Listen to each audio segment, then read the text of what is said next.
Hello student, स्वागत है आपका 100 डेज 100 क्वेश्चन की सीरीज में, जिसमें आज हमारा 33 क्वेश्चन क्या कह रहा है जरा देखते हैं कि if the marginal rate of transformation remains constant through out and what will be the production possibilities curve. ठीक है, यदि परिवर्तन की सीमांत दर पूरे समय स्थिर रहती है तो उत्पादन संभावना वक्र होगा। अब हमें पहले ये देखना है कि मार्जिनल रेट ऑफ ट्रांसफॉर्मेशन होता क्या है। ठीक है, ये क्या कहता है, इसको सिंपल सा आप पहले लिख देते हैं शॉर्ट में एमआरटी।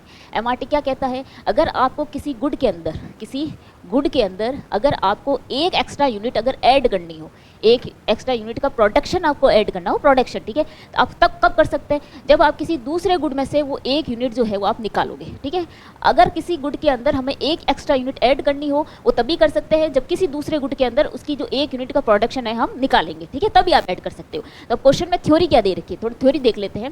क्वेश्चन में जो है marginal rate of transformation constant दे रखा है, और वो कांस्टेंट कब होगा। ठीक है, अब ये कांस्टेंट कब होता है ये देख लेते हैं पहले। जब जो रिसोर्सेज होते हैं, ठीक है, जो रिसोर्सेज होते हैं, रिसोर्सेज इक्वली क्या होते हैं, एफिशिएंट होते हैं, अगर ये कांस्टेंट रहेगा तो पहली सिचुएशन ये है।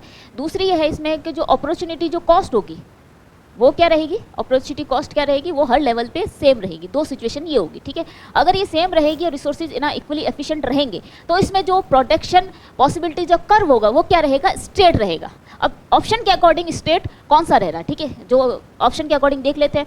तो ऊपर से स्टार्ट करते हैं कि downward sloping and concave to the origin. ठीक है, अधोमुखी और मूल बिंदु की ओर अवतल, ये नहीं होगा। ठीक है, इसमें क्या हो रहा है, जो एमआरटी क्या है वो इंक्रीज हो रहा है, हमें यहाँ पे कांस्टेंट दिया हुआ है, तो ये नहीं होगा। सेकंड देखते हैं downward sloping and convex to the origin, अधोमुखी और मूल बिंदु की ओर उथल, ये भी नहीं होगा। ठीक है, ये भी गलत है, ये भी नहीं होगा। चलिए सीधा हम ना देख लेते हैं D, upward sloping straight line. ठीक है, अर्धमुखी सीधी रेखा, ये भी नहीं होगा।